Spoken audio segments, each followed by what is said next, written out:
Good afternoon, friends. You are most welcome to Think Guys channel.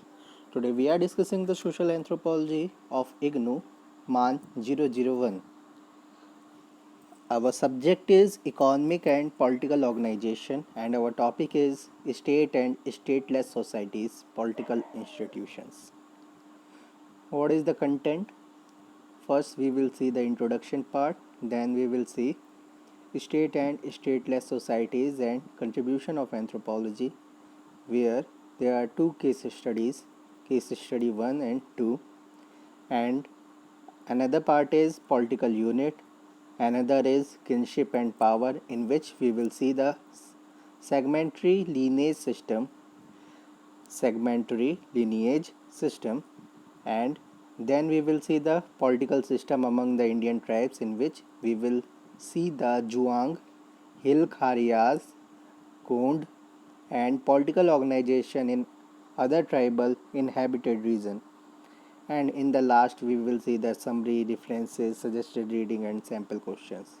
What are the learning objectives? After reading this unit, you would be able to understand the meaning of state and stateless societies and the anthropological contributions to the study of the same, relationship between kinship and power, and political organization in some of the Indian tribes.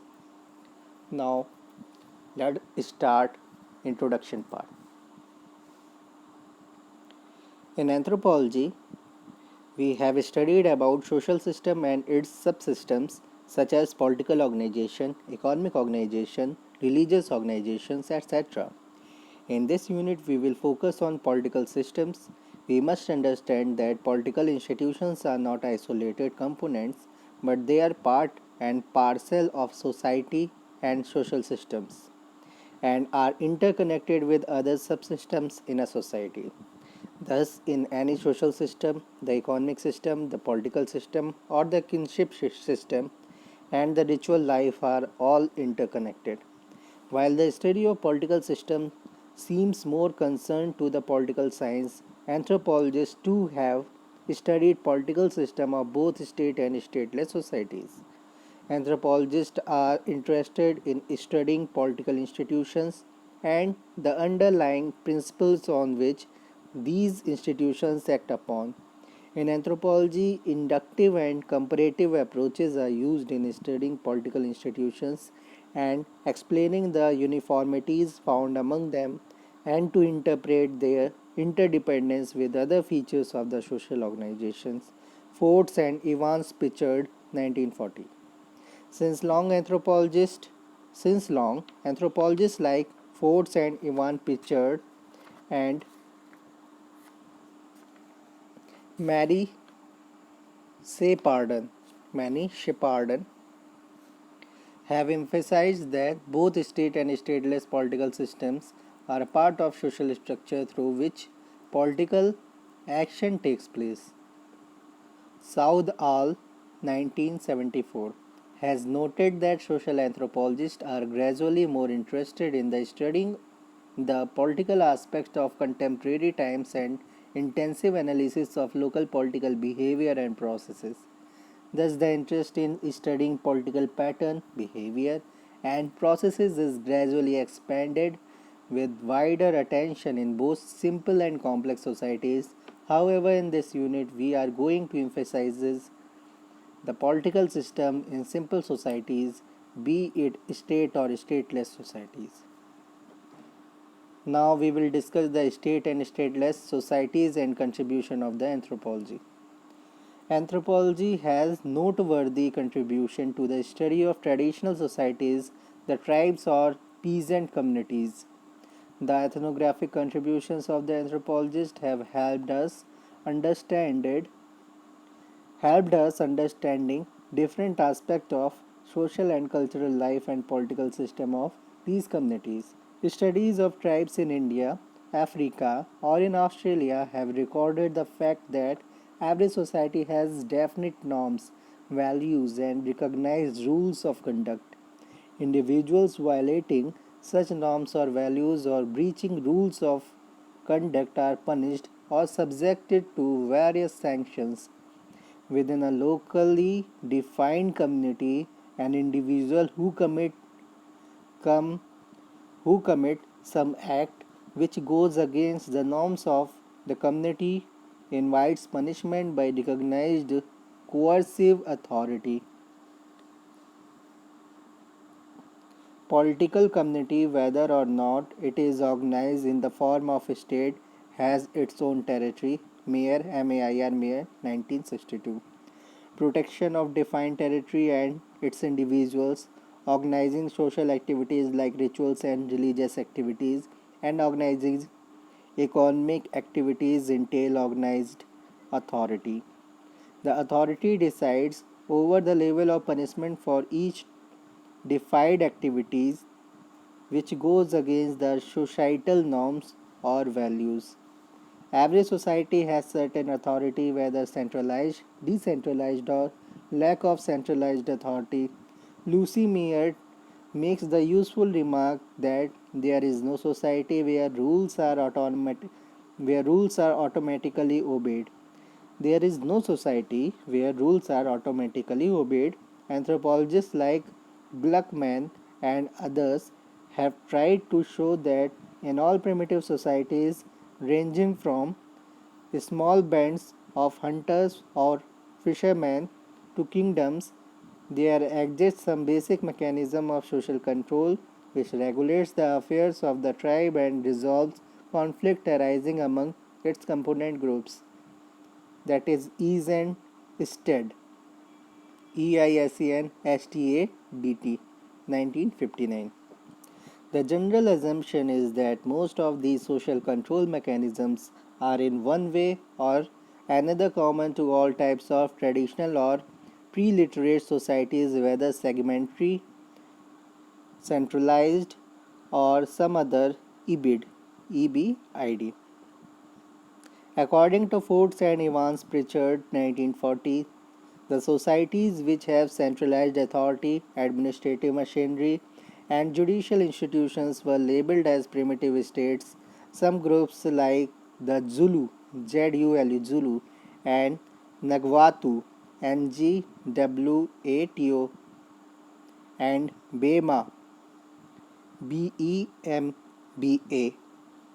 and the Banyakola, BANYANKOLE,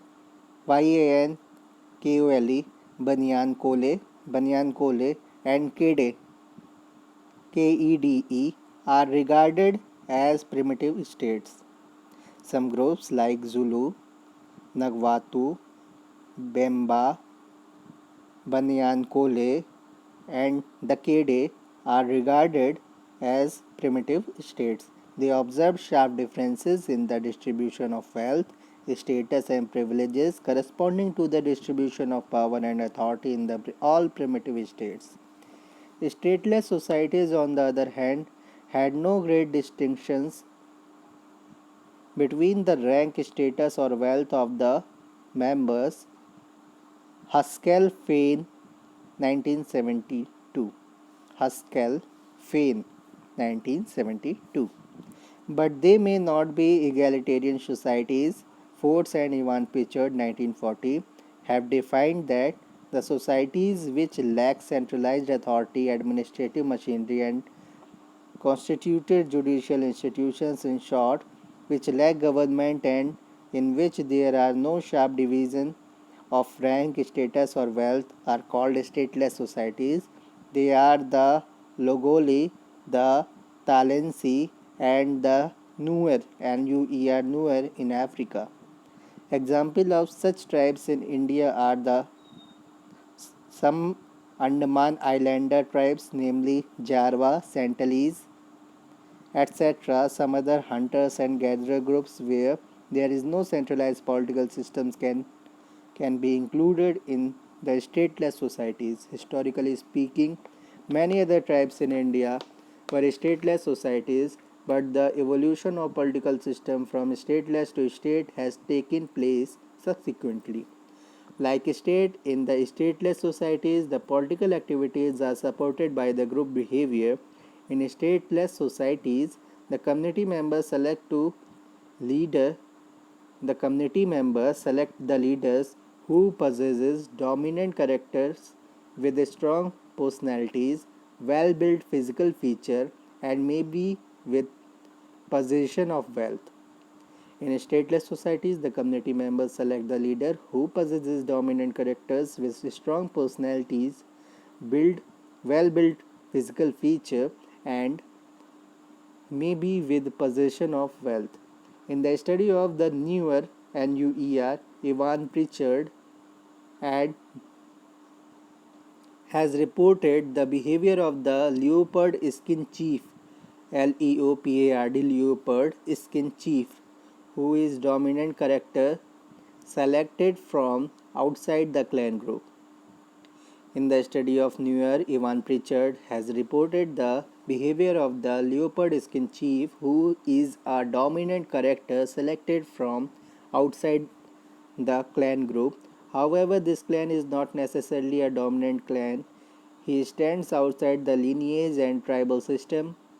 The leopard skin chief possesses bounty wealth in the form of cattle. He is offered cattle by community members or by the members of the guilty. Murder, killing of a fellow community member is often regarded as a serious offense to the community as a whole. Therefore, the leader takes appropriate action to compensate the kin of the deceased, kin of the deceased, and the community he belongs to. Lucy Mayer 1962 pointed out that in the absence of centralized political system, if a man was wronged, his lineage supported him in seeking redress by force. When they got right to fighting, they invite an influential man to mediate between the two sides. However, collective actions take place in war or in maintenance of peace. The community members support the leaders in the war and feud. This could be for protection of territory or could be for taking on revenge in case of murder of fellow members, while in more complex state societies the guilty is punished by appropriate court of law or well-developed judiciary system. In stateless societies there are no obvious political institutions like that in state. A leader is an institution in these societies. He also possesses ritual power. Appropriate quantum of punishment is decided by the leader. He maintains peace in the community. A leader resolves the dispute between community members both within and outside. In addition, the protection of territory or resolving territorial disputes is a significant part of the decision-making authority. Allocation and distribution of resources takes place with appropriate leadership. Both state and stateless societies protect social norms and values. Factors like religion, wealth, and other socio-economic factors are closely interconnected with and determine political behavior in stateless societies. In stateless societies, both kinship and politics are often diffused. Now we will discuss the case studies. Case 1 is the Polynesians of the Hawaiian Islands had an exceedingly complex political system based on hereditary rank and classes and theocracy and divine rights. Among Polynesians, there are three hereditary social classes: commoners, nobles, and inferiors. Agriculturists, fishermen, and artisans are the commoners. Commoners work under the shadow of nobles. The nobles are warriors, priests, and political officials. The hereditary ranking of nobles was based on descent from the gods, genealogically traced. Genealogically traced. Rank of individuals and segments was traced in terms of birth order. The highest rank traced through firstborn child. The islands were divided into chiefdom ruled by the paramount chief. The islands were divided into chiefdoms ruled by the paramount chief. The paramount chief's rule was administered and maintained through a cluster of high-ranking nobles who served as priests, counselors, and military leaders. The district of chiefdom were in turn ruled by local chiefs of high rank. The nobles were supported almost entirely by tribute extracted from commoners in local areas, which in turn were administered by chosen chiefs and overseers of lower rank. Being of the highest rank and sacredness himself, the chief approached the status of the god who conveyed on him these divine rights. This system was stable and immutable. The paramount chief is, however, not permanent and is often unstable and flexible. The political fortunes of the paramount chiefs coaxed and waned by with their success in holding their chiefdoms together in the face of insurrection, insurrection and intrigue. INTRIGE, intrigue. Sources: Roger M. Keesing, Cultural Anthropology, A Contemporary Perspective, 2nd edition, 1981. Second case study. A newer NUER. A newer tribe is the largest group whose members are duty bound to combine in grading and defense. There is no overreaching government. The newer maintains a measure, measure of unity and orderly political relations between the territorial divisions. Ivan Pritchard's called tribe to each territorial subdivision. A tribe is subdivided into segments. The relationship between segments is conceived in terms of hierarchies of patrilineal descent. There is fight between territorial division, but when two neighboring groups fight with third party, both the neighboring groups fight together against the third party. Disputes begin over many grievances such as damage to property, adultery, rights over resources, to name a few. The Newers are prone to fighting and many disputes to bloodshed. lead to bloodshed. Confrontation between members of different groups or villages can lead to use of spears and bloody war between men of each villages. A leopard skin chief is a mediator who resolves the disputes. Such a chief has ritual powers and a role as a mediator and negotiator, but he has no secular authority and no special privileges. His performance in peacemaking is possible because he stands outside the lineage and tribal system. The leopard skin chief was also a wealthy leader, partly because of the cattle he received for his services as mediator, who could mobilize to the support of a substantial coalition of followers.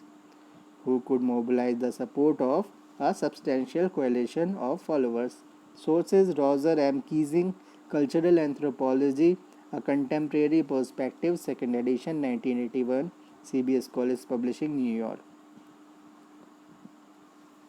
Contribution of anthropologists. In this section, we will briefly outline the contributions of anthropologists to the study of state and stateless societies.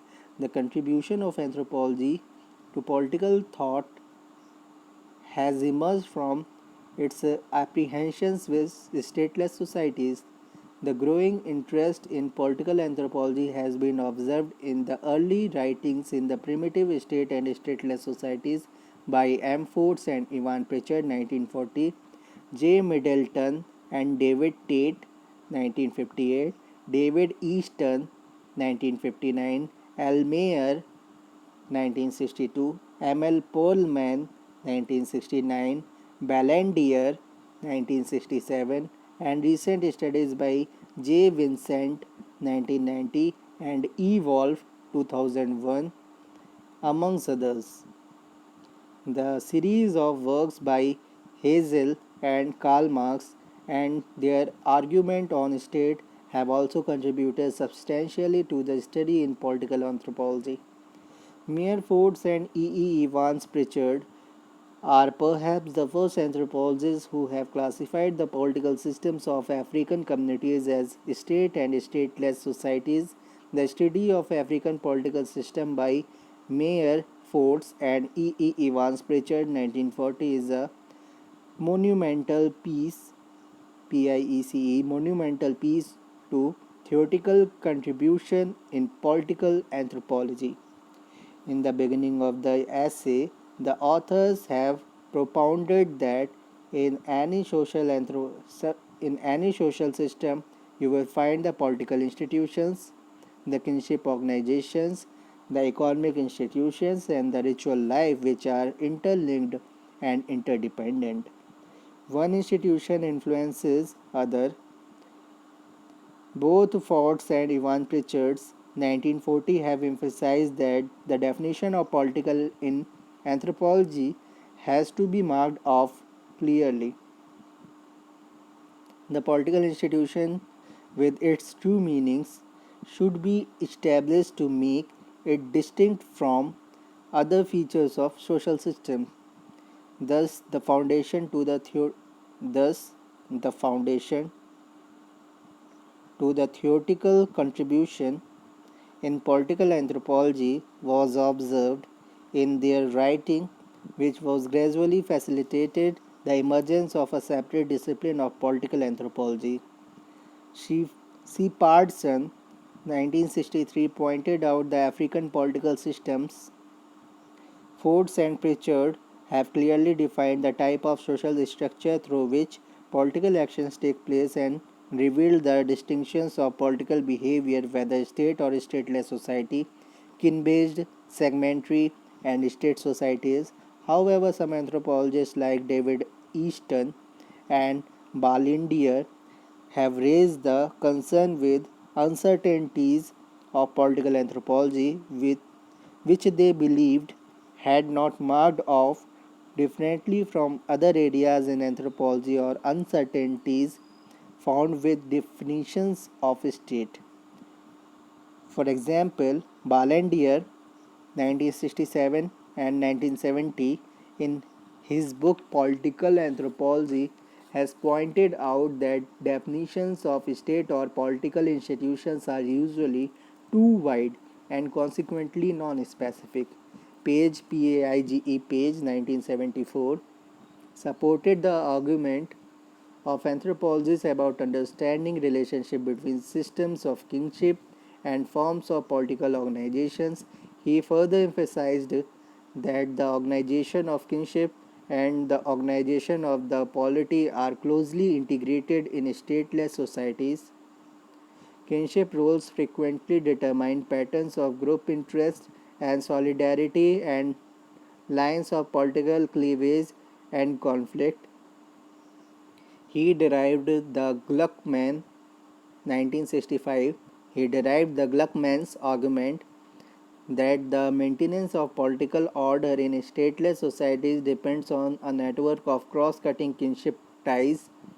He has particularly cited Murphy, Murphy 1957, Van Velgen, Van Velgen, and Van Wettering, VAN WETERING, Van Wettering 1960, and has particularly cited Murphy and Otterbein 1968 to argue that matrilocal and patrilocal residence rules produce different patterns of group ties and consequently different pattern of political conflict.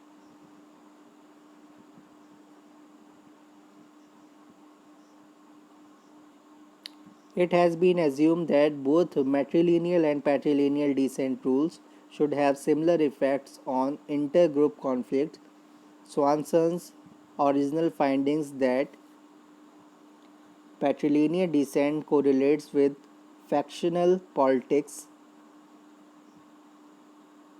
and matrilineal descent are consequence of the forms of political organizations has been contrasted by other anthropologists.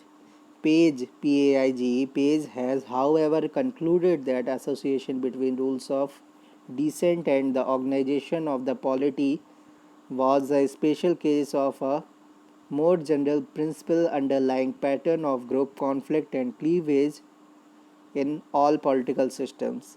Hegel and Karl Marx are pioneers in the contributing to the study of the state and political systems.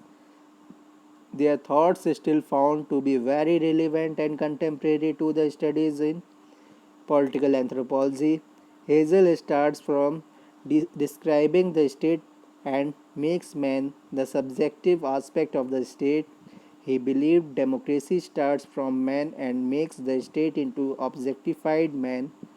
People make the constitution. Democracy has relation with other forms of state.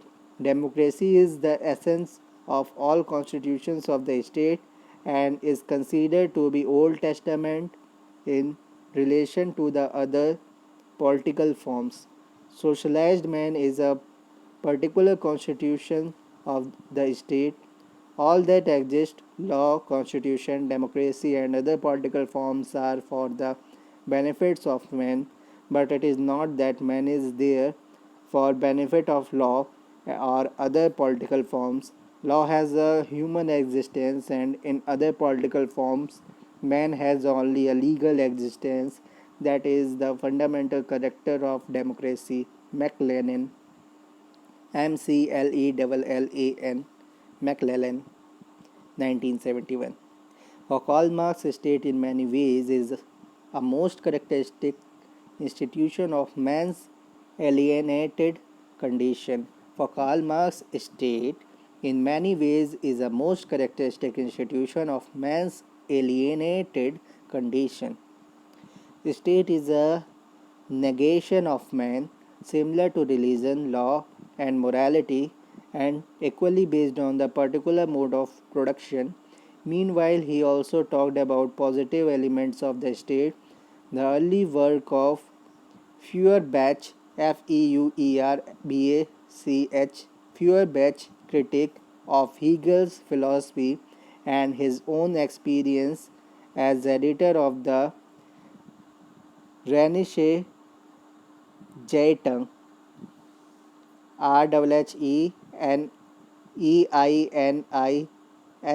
Rheinische, Zeitung, could help him in to elaborate his ideas on the state.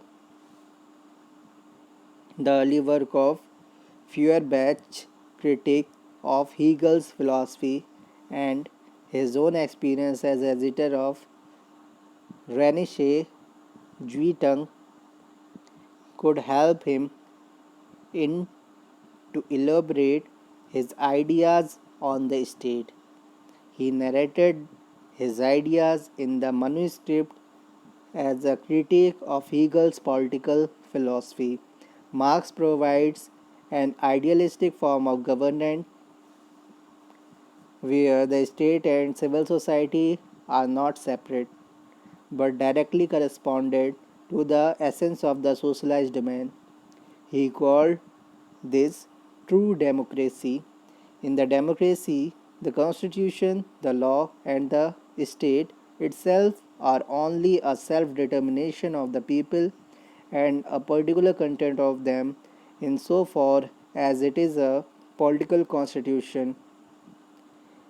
He viewed state like religion as a statement of man's ideal aims and also a compensation for their lack of realization.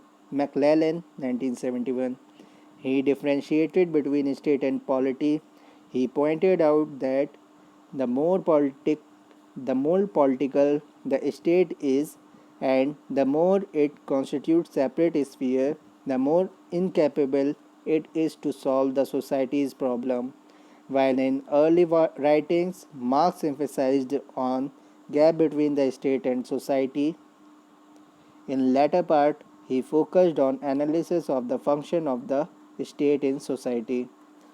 He later considered state as a part of society. He discussed about origin of the state and other social institutions. The state is a manifestation of interest of certain dominant class by which the individual of a ruling class assert their common interest. Sometimes Marx says that the state need not be representative of the whole of a class but only a section of the class. State acts as intermediary among fully developed classes for benefit of one and other classes, and sometimes it acts independently whether the class are not fully developed. State acts as intermediary among fully developed classes for benefit of one or other classes, and sometimes it acts independently where the classes are not fully developed. The state acts as an intermediary in the formation of all communal institutions and gives them a political form. The state in turn modeled other social institutions. Marx considered America as the modern state. He considered bureaucracy to be the most essential part of the modern state apparatus.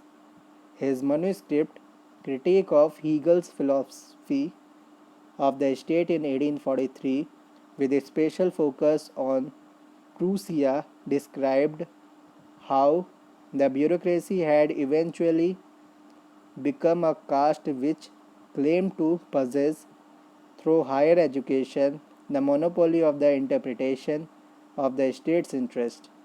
The real aim of the state thus appeared to bureaucracy as an aim against the state. Political unit. Now let us discuss about what should we now let us discuss about what should be the unit of the study for political system. While most of the studies have highlighted the tribe as a social unit or as a political unit, we should remember that the political unit is not only confined to one unit, the tribe.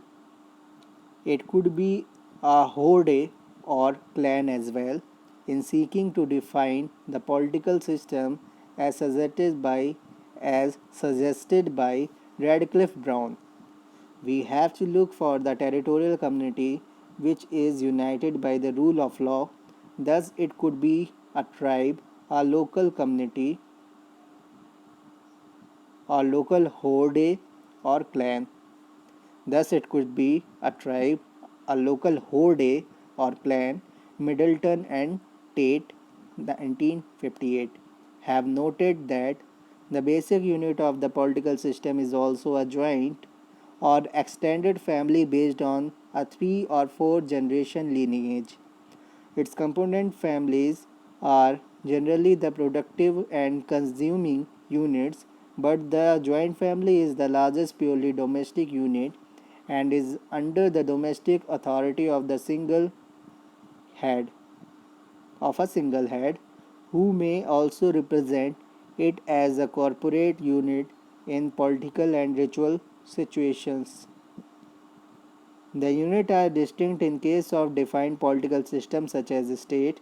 However, in stateless societies, there is no specially defined distinct political unit. It is noteworthy that the political unit in the societies with a state organization is numerically larger than in those without a state organization. It is noteworthy that the political unit in the societies with a state organization is numerically larger than in those without a state organization. The largest political groups among the Talensi, Logoli, and newer cannot compete in numbers with the quarter to half million of the Zulu state in about 1870, the 1,01,000 of the Nagavato state and the 1,40,000 of the Bamba state.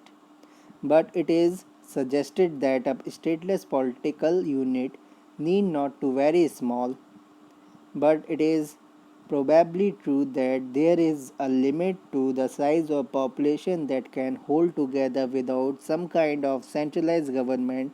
Similarly, a political unit with state organization should not be very large. Ford said Ivan Pritchard, 1940. While a political unit could be a tribe, local horde, or clan, the political system expands beyond one tribe, a local horde, and a clan. One important point discussed by Ford and Ivan Pritchard 1940 is that societies which have a high degree of general cultural resemblance need not have the same type of political system. Within a single linguistic or cultural area, we often find political systems which differ from each other in important features. Conversely, similar political structures are found in societies of different cultures. Thank you.